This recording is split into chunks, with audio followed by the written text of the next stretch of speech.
I announced in advance what the talk tonight was going to be about, that I was going to talk about how to read a sutra. And I'm going to get to that. I promise I'm going to get to that. But I kind of need to work my way up to it. We need to start with a couple other things. I think it probably would be a good idea to start with just what the heck's a sutra, and we'll go from there.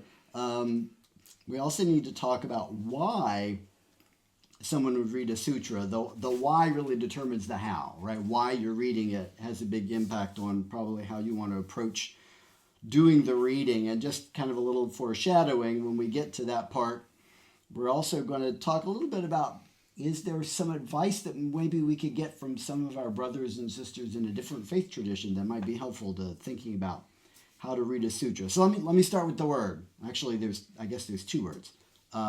Sutta. Sutta is the Pali word, right? Pali is the language of kind of their earliest Buddhist scriptures, the so-called Pali canon. The language is Pali. Sutra is the Sanskrit word, right? The language used to record the Mahayana scriptures, the more recent scriptures. Literally, both of those words, they mean the same thing. They literally mean a thread or a cord, and it's actually related to our word suture, like when you cut yourself and you're getting stitches, suture. That's the root of the word. We can trace it back through Latin, but it goes back to that, the same Indo-European language root. In a Buddhist context, the word sutta or sutra refers to an aphorism, a sermon, a discourse of the Buddha. A lot of translators use the word discourse because there's a teaching aspect to it. So the word discourse is frequently used as a translation. One of my go-to resources, the Princeton Dictionary of Buddhism by Buswell and Lopez, defines a sutra as a sermon said to be delivered by the Buddha or delivered with his sanction, because sometimes when you read a sutra, somebody else is really delivering the main teaching, but then the Buddha is there and says, yes, I agree, or something like kind of endorses the teaching that somebody else gave. Now, mostly that's accurate. If you were here, a couple of you were here last week, we talked about the Platform Sutra, which is a Chinese sutra, which was written about 1,200 years after the historical Buddha was alive. It's the story of Huineng, the sixth patriarch of the Chinese Chan traditions. Obviously, that's not an account about the historical Buddha. And there's a couple other examples like that. By the way, just in case you're curious, what the heck does a string or a cord have to do with this idea? One probable explanation for that has to do with the fact that when the teachings of the Buddha were eventually written down a couple hundred years later after he was alive, they were originally written probably on palm leaves, dried palm leaves that were loose and then were tied together with a cord. In fact, you can actually still see that. I've actually got this is from the Tibetan tradition. This is a Tibetan sutra. It looks like a book from the outside, but if you open it up, you see it's not actually a book. It's just a bunch of loose sheets of paper that are still basically leaves. And you'd have to, actually in Tibet, they tie them together inside a piece of cloth, hold it all together. But you'd have to do something to, got that upside down. You have to do something to tie that together so it doesn't get lost. There are certain features that a sutra always has. They all start the same way. They all begin, evam maya shrutam, thus have I heard, right? Because the idea here is what's being reported is someone's reporting on, I heard the Buddha give this teaching, right? I'm remembering this, I'm reporting what I heard. Most of the time that's taken to be Ananda, the Buddha's cousin and assistant, who was with him all the time and heard all of these teachings. The next section is called the Nidana. That part always reports on where was the place, who was there, kind of describes the context within which the teaching was delivered, who were the witnesses, that sort of thing. Even sutras that scholars, the majority of scholars agree were not created until hundreds of years after the Buddha was alive, still kind of present themselves as this was an oral teaching of the Buddha and someone heard it and it's been passed down orally and eventually it got written down. There's another interesting little aside, might be helpful information. The word sutra, obviously, again, sutra is the Sanskrit word, sutta is the Pali word.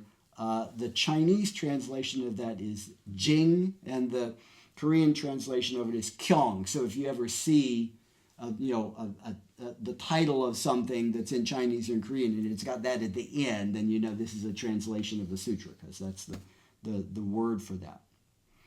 So that's kind of the background. Now, but again, before we talk about how to read a sutra, we need to start with why. Why would somebody read a sutra? One general thing about the how, regardless of the why, would be a sutra should be read respectfully, right? It should be read with gratitude. But before you really start reading a sutra, you should ask yourself, why am I doing this? Why am I reading it? What's the goal? What's the motivation? This is important because depending on the goal, depending on the motivation, you probably want to go about it a little differently, right? The how is driven by the why. So depending on what the goal is and the motivation is that's pushing you to read the scripture, you may want to approach how you do it in a different way. Now, I've been thinking about this for a while, and I've come up with three goals, or kind of three main goals I can think of a person might have, and each of those would lead to a different kind of methodology, I guess you'd say. So let me go through the three. The first goal is intellectual. A Buddhist sutra can be read in a scholarly way. I mean, it is a piece of literature, right? So you could approach it as a piece of literature, just like any other kind of literature. That's the approach of a Buddhologist, a person who studies Buddhism, who may or may not actually be a Buddhist themselves. What's the history of this text?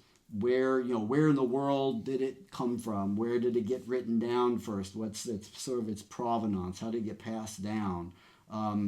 How has it been interpreted? What have commentators written about it over time and in different times and different places? What's its relationship to other texts? How is this text part of a bigger literature of similar texts? If you're reading a translated version of it, is this a good translation? How does it compare to other translations? Which is kind of a truer representation of the source material that maybe it was drawn on. So if you think about what I was just describing, this doesn't sound like a spiritual goal. It's not a spiritual goal. It's an intellectual goal. So it's not a spiritual approach. It's an intellectual approach. Now that's valuable. A critical intellectual examination of these kinds of texts is a really important thing for somebody to do. Scholars within the community who are Buddhist scholars from outside the community, sort of taking an outsider's perspective on it. It's a valuable thing for somebody to do. But for most followers of the Buddhist path, this is not a very productive approach. It might even be a counterproductive approach to sort of get too in your head, right? To be too intellectual an analysis. Over-engaging with the intellect can be a distraction from kind of the spiritual lesson, the spiritual development that may come out of reading a text like that. So this is if your goal is spiritual, this is probably the least valuable approach to take, to read a sutra this way. You can read a sutra like a college textbook, but that's not what the Buddha had in mind. That wasn't the intention. So that's the first one. The second goal may be practical. I'm thinking about my life. What can I get out of this text that can actually help my life, right? What can I learn from this text that I can understand from it? I can live my life in a better way. I can live a life that's more moral, more compassionate, healthier, happier. What kind of practical lessons can I pull out of this I can take into my everyday life? For anyone who's participated in our virtual once a month Sunday evening online sessions where we're reading through the Dhammapada one chapter at a time. That's how I think about what we're doing with those get-togethers. We do talk about different translations and how they say different things, but not for an intellectual reason, more for none of us know Pali, so we're trying to get a lesson out of this, and we're trying to understand clearly what it's saying, what it's trying to say to us. So comparing different English translations can help you maybe get a better sense of what the original text would say if we were able to read it. So if this practical approach is the goal, it's helpful to take a moment before you start reading, kind of examine yourself. Examine your life. What are problems I'm dealing with? What are concerns that I have? If the Buddha were physically here right now, what would I ask him? What questions would I have? What advice would he have for me? So I think that's a helpful thing to do before we start reading, is to sort of examine ourselves in that sense. Now, you don't want to get too focused on that. If you're too focused on, I've got this particular question and I'm looking just for that, you might miss stuff that would be good stuff. You might miss other lessons that, I wasn't really looking for that, but that's really helpful, right? That's an important thing. So don't get too focused on that, but I think having that, putting a little forethought into it is beneficial. There's a website called Access to Insight. It's a really great resource about the Pali Canon scriptures. They have an essay on that website. It's an anonymous essay entitled Befriending the Suttas. And it makes some points that are relevant to this kind of second goal, this practical goal. So, for example, there's a section near the end of it that is entitled Questions to Bear in Mind, and this is how that section concludes. What does this sutta have to offer me? This is the most important question of all, as it challenges you to take the sutta to heart. After all, it is the heart that is to be transformed by these teachings, not the intellect. Ask yourself, do I identify with any of the situations or characters in the sutta? Are the questions asked or teachings presented pertinent to me? What lessons can I learn from the sutta? Does this teaching fill me with doubts about my capacity to achieve awakening, or does it fill me with an even greater faith and confidence in the Dhamma? So that's the second goal. And these two goals, I think, have one thing in common. Reading more, by which I mean just literally getting through more pages, just sort of consuming more text, is probably beneficial to each of those goals. I mean, if your approach is intellectual, you don't want to try to read so fast you're not remembering anything. But if your approach is intellectual, if you read more, you see more, you have more information in your head to work with, you can probably be more productive intellectually. But in terms of the practical goal also, if you just expose yourself to more texts, there's more lessons that you could get out of that, right? So there'd be some benefit to sort of reading more and reading more widely if those are your goals. I think the most important goal, though, the most Buddhist goal, the most spiritual goal, the third goal, is to actually approach reading a sutra as meditation. Approach reading a sutra contemplatively, as a contemplative action. That same Access to Insight essay I mentioned a minute ago, there's this, it's sort of an indirect reference to this. There's a section of it that says, a good sutta is one that inspires you to stop reading it. Well, that's counterintuitive, but here's why. The whole point of reading suttas is to inspire you to develop right view, live an upright life, and meditate correctly. So if, as you're reading, you feel a growing urge to put down the book, go sit in a quiet spot, close your eyes, and attend to the breath, then do it. The sutta will have then fulfilled its purpose. It will still be there when you come back to it later. Right? So I think that's a useful thing to keep in mind. A good sutta is one that inspires you to stop reading it. Now, what I had in mind, though, that's kind of informal moment of inspiration sort of thing. What I had in mind was a little bit more intentional, right? To kind of purposefully approach from the get-go, approach the picking up the book as this is a meditative thing that I'm doing. And I think there's some advice here that we can draw on. I hope I don't give anybody flashbacks with this, because I want to talk about another faith. And because maybe there's some lessons here that we can draw from it that are maybe going down to maybe a little deeper, a little more mystical level of common wisdom that we can draw on. There are two different but compatible practices for sacred reading that we may be able to get some useful lessons from in the Christian contemplative traditions. In the Benedictine tradition, there is a practice called Lectio Divina.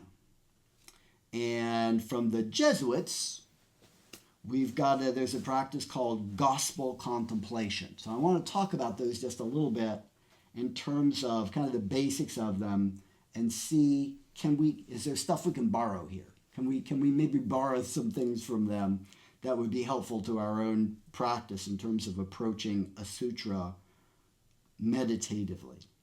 In the rule that he wrote for his monks, Benedict specified that members of the community are supposed to spend a pretty substantial amount of time every day reading, right? Reading the Bible, reading the early works of the Church Fathers, and that sort of thing. So this is this practice of Lectio Divina, literally divine reading, sacred reading. And what developed there was a practice of sort of a four-movement or four-step kind of process of doing that practice of Lectio Divina. So the four steps are, and it's Latin, of course, Lectio, Meditatio, Oratio, Contemplatio. Those are the four steps. So Lectio just means read, right? Use a short text. Read it slowly, thoughtfully, preferably out loud, a few times. Meditatio, meditate. Now, it's helpful to keep in mind, in the Western tradition and in the Eastern traditions, the words contemplation and meditation are both used, but they mean the opposite thing, right? So in the Catholic tradition, when they talk about meditating, they really mean something that's a little more analytical, something a little more intellectual. Think about the text, examine its meaning to you, and sort of examine your emotional reaction to it. How do your senses and imagination respond to the text? The third step is oratio. Literally, that means pray, right? So obviously, this is a theistic tradition. The reader is supposed to now sort of take their response to God, right? Prayerfully approach the text. And then the fourth one is contemplatio, contemplate, but that's what we would call meditate, right? By sitting silently in stillness. I found a quote, "Be content and at peace with a wordless, quiet rest in God, which brings joy to the heart." Which reminds me a lot of the Buddha's description of meditation as peaceful abiding, right? We're going to abide peacefully in our bodies. So that's the practice of Lectio Divina. The other one, Ignatius of Loyola, the founder of the Jesuits, in his spiritual exercises, describes this process of gospel contemplation, which there's a little resemblance to Lectio, but there's some unique things. He tells his students to select a passage from one of the Gospels, to read through it slowly twice. Once they're familiar with the events in the passage, he then tells them to close their eyes, recreate the scene in their imagination, and place themselves in the scene. Think of yourself as a character. Think of yourself as a person who is present at the time in the story that's being described. If the goal of your reading is spiritual insight, I think there are some aspects of these practices that we can draw on a little bit. We can adapt and adopt some things here. So first of all, if we're approaching this as a meditative practice, just as it's a really good idea when you're meditating to decide in advance, how long am I going to meditate? And sort of make a deal with yourself. I'm going to meditate for a certain period of time. So approach the reading that way. Don't say I'm going to read 10 pages or I'm going to read a chapter. Instead, think of it in terms of time. I'm going to do this for 20 minutes. And then don't worry about how much you get through. The goal is not to read a lot of pages. The goal is to get something out of it. So set an intention for a period of time, and then don't worry about how much you read. Focus on the depth. Focus on the quality, not quantity. Secondly, read slowly. Maybe read out loud, right? Instead of just silently. So we're sort of using the body, engaging the body in the practice. If a section of the text grabs your attention, if there's a line that grabs your attention, read it again, read it again, read it again. If there's a section that's just eluding you, read it again, read it again, read it again. Don't be in a hurry to move on. Stay with the text as long as it feels like you should, as long as you feel drawn to. Third, Ignatius might be onto something. Put yourself in the scene, right? Imagine yourself as a character in the story. Engage your imagination. Try to make it as vivid as you can in your mind. Picture yourself in that place, in that moment, as a witness. If you're reading the Kalama Sutta, picture yourself among the Kalama people.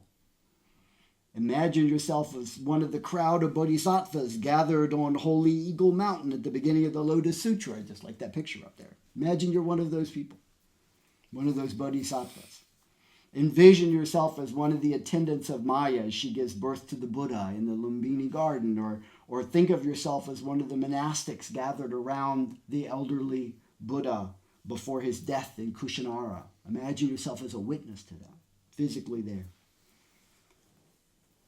Fourth, if at any point you feel the slightest inclination to stop and connect to your breath and sort of really go into a meditative kind of a process, that's a good impulse. You should follow that impulse. Take as your focus, a line of the text or the image that you have in your head that you've created from your imagination inspired by the text, and just breathe with that.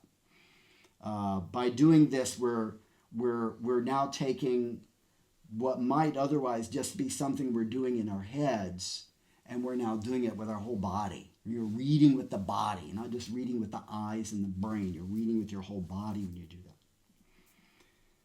So I think there's 3 different ways we could approach this. You can think about reading as a kind of an intellectual analysis. You could read for practical worldly advice. You can read for kind of a spiritual experience, a spiritual insight. You can read the same text for all 3 of those reasons. I don't think you'd do it all 3 at the same time. I don't think that would probably be a good approach. Think about what you're doing in advance. Think of them as different, on different occasions you might be able to read the same text for each of those 3 reasons, but I don't think you should try to do it all at once. I think the benefit that you'll get from reading a sutra will be greater if you're clear on your intention before you start. Right? What am I trying to accomplish here? What's the goal? And how should I read this text in a way that's going to sort of be in service to that goal? And I think that'll be beneficial. Sangpo Hashipshio, may you, I, and all beings manifest enlightenment.